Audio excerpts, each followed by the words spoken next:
നമുക്കൊരു ഹായ് പറഞ്ഞു തുടങ്ങാം. ഞങ്ങൾ ഇന്ന് പോകാൻ ഉദ്ദേശിക്കുന്നത് കിസാദിലുള്ള മുവാസിം ഗ്രീൻ ഹൗസ് അബുദാബിയിലാണ്. ഞങ്ങൾ ഷാർജ മൊബൈലിൽ നിന്ന് സ്റ്റാർട്ട് ചെയ്ത് കിസാദിലെത്താൻ അല്ലെങ്കിൽ ഈ ലൊക്കേഷനെത്താൻ 1 മണിക്കൂർ അഥവാ 100 കിലോമീറ്റർ സഞ്ചരിക്കേണ്ടതുണ്ട്. ട്രാഫിക് ഇല്ലാത്ത അവസ്ഥയിലാണ് കേട്ടോ.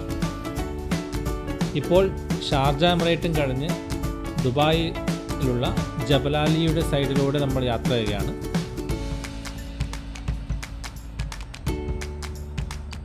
അല്പസമയത്തോടെ തന്നെ നമ്മൾ ദുബായ് ബോർഡറും ക്രോസ് ചെയ്യും.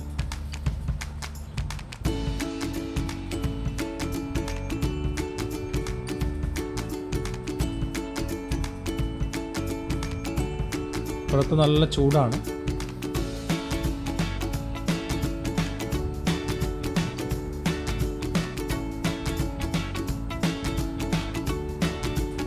ട്രാഫിക് ഇല്ലാത്തതിനാലും സ്ട്രെയിറ്റ് റോഡായതിനാലും ഡ്രൈവിങ്ങും നന്നായിട്ട് ആസ്വദിക്കാൻ പറ്റുന്നുണ്ട്.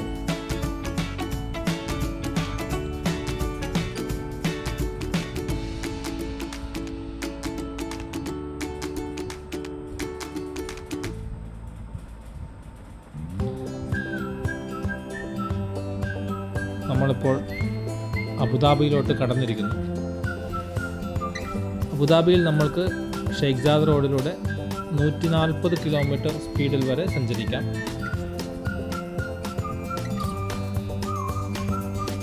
ഇനി അങ്ങോട്ട് കുറച്ച് ദൂരം 2 വശങ്ങളിലും അധികം കെട്ടിടങ്ങളൊന്നും കാണാനുണ്ടാവില്ല.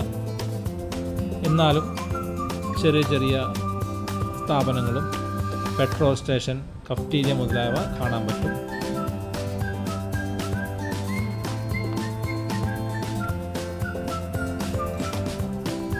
ഞങ്ങൾ ഓൾമോസ്റ്റ് ഡെസ്റ്റിനേഷനിൽ എത്തിക്കഴിഞ്ഞു. അത് ഈ വലതുവശത്ത് കാണുന്നതാണ് നമ്മൾ പോകാൻ ഉദ്ദേശിക്കുന്ന സ്ഥലം അഥവാ ഗ്രീൻ ഹൗസ്.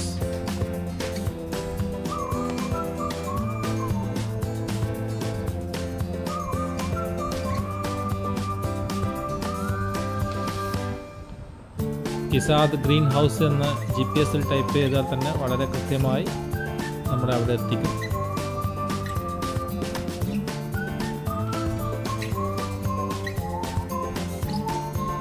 കറക്റ്റ് 1 മണിക്കൂർ കൊണ്ട് തന്നെ നമ്മൾ ഇവിടെ എത്തി.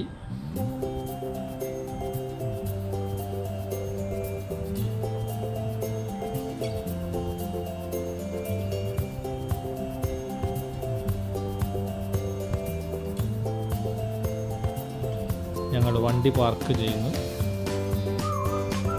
ഒരുപാട് പാർക്കിംഗ് ഏരിയ ഇവിടെ കാണാം. തികച്ചും സൗജന്യമാണ്.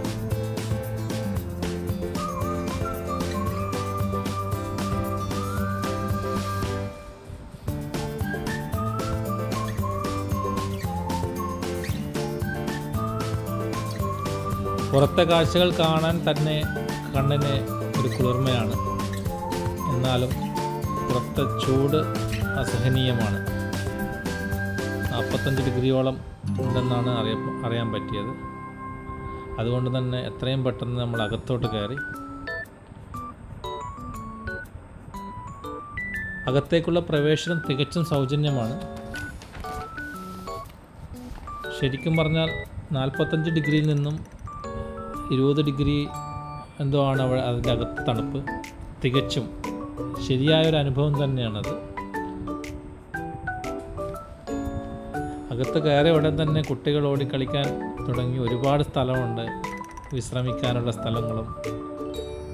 ശരിക്കും ഒരുപാട് ചെടികൾ, ഒരു പച്ചപ്പ് തന്നെയാണ്.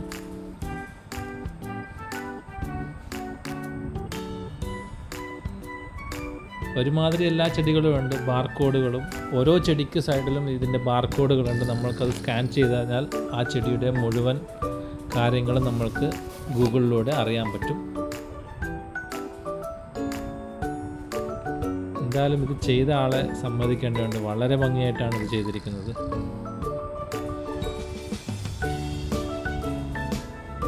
ഒരുപാട് സ്ഥലം ഇതിൻ്റെ അകത്തുണ്ട്.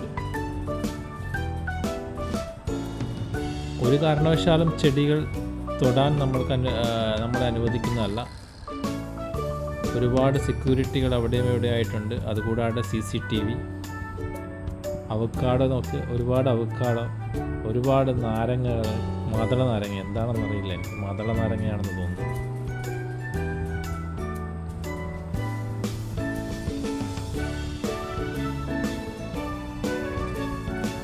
ഇതൊക്കെ എന്ത് ചെയ്യുമാവോ?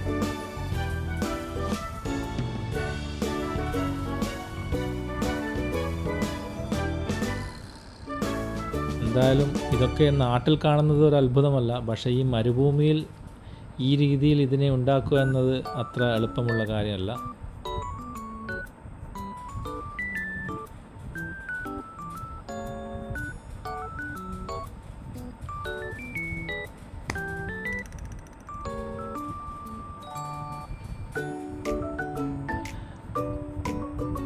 അകത്ത് തന്നെ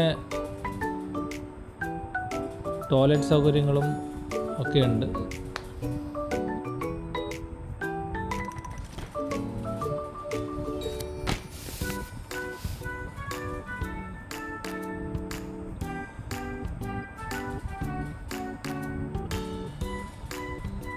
ഓരോ തരം ഫ്രൂട്ടുകളൊക്കെ ഇവിടെ വന്ന് നേരിട്ട് കാണാൻ പറ്റും.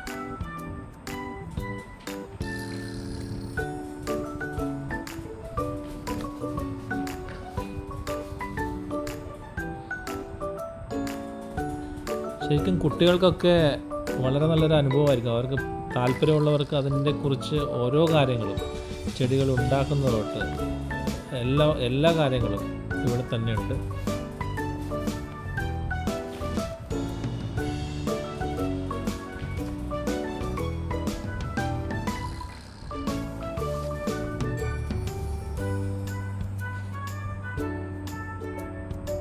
ഇവിടെ വെച്ച് ചെറിയ ചെടികൾ ഉണ്ടാക്കി നഴ്സറിയാണെന്ന് തോന്നുന്നു. കുട്ടികൾക്ക് പഠിക്കാൻ ഒരുപാടുണ്ട്. അവർക്ക് പ്രൊജക്റ്റ് വർക്കിനും മറ്റുമായി ഇത് റെഫർ ചെയ്യാവുന്നതാണ്. കൂടാതെ ഒരു ചെറിയ പൂന്തോട്ടവും ഒരുക്കിയിട്ടുണ്ട്.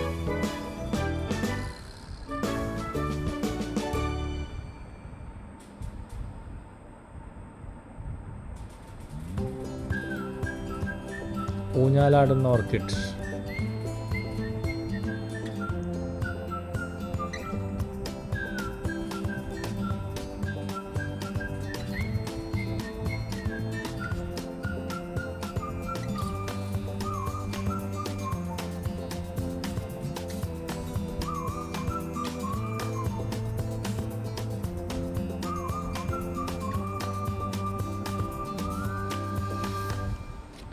കുട്ടികൾക്കൊക്കെ ചെറുതായി ക്ഷീണം ബാധിച്ചു തുടങ്ങി. ഇതിൻ്റെ അകത്ത് നമ്മൾക്ക് ചെറിയ തോതിലുള്ള സ്നാക്സ് കൊണ്ടുവരാനും കഴിക്കാനും അനുവദനീയമാണ്.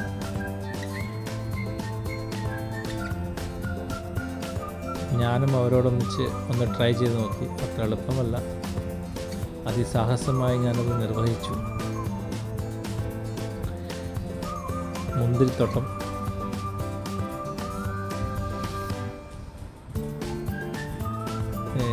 തിരിച്ച് ഷാർജയിലോട്ടുള്ള യാത്ര. തിരിച്ച് ഡ്രൈവിംഗ് സീറ്റിലേക്ക് ഭാര്യ കയറി. എനിക്ക് റെസ്റ്റാണ്.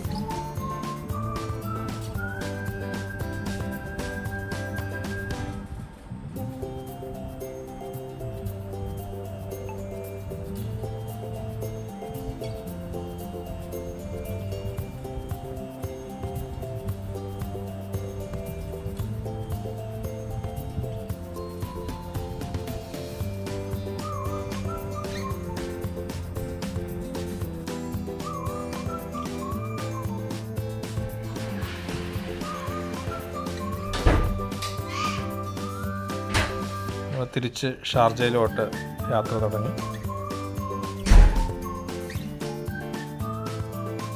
ആ ദൂരെ കാണുന്നത് എത്തിഹാദ് റെയിലാണ്. ഒരു വമ്പൻ പ്രൊജക്റ്റാണ്. ഇവയിൽ മുഴുവൻ ഒരു റെയിൽ ഗതാഗത സിസ്റ്റം ഉണ്ടാക്കുക എന്നതാണ് ലക്ഷ്യം.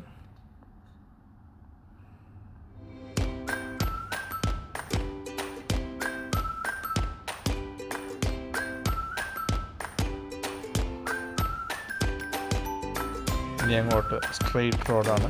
140 വരെ നമ്മൾക്ക് 140 കിലോമീറ്റർ സ്പീഡ് വരെ നമ്മൾക്ക് സഞ്ചരിക്കാം.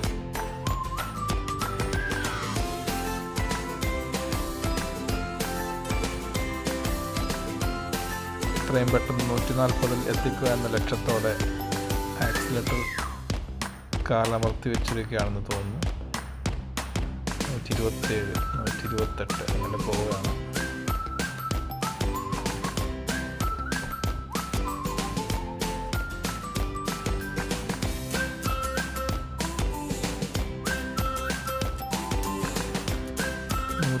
ന് മുകളിൽ പോവുകയാണെങ്കിൽ ഒരു ക്യാമറ അടിക്കുന്നതും കാണിക്കാമായിരുന്നു.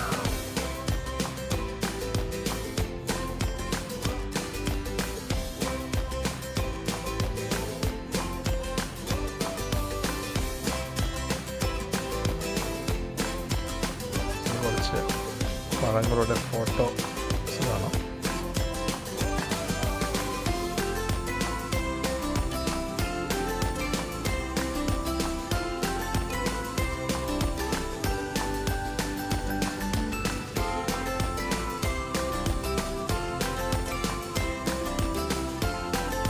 എന്തായാലും ശരിക്കും ഞങ്ങൾ ഈ യാത്ര ആസ്വദിച്ചു. നിങ്ങളും പറ്റുവാണെങ്കിൽ ഒന്ന് പോകാൻ നോക്കുക.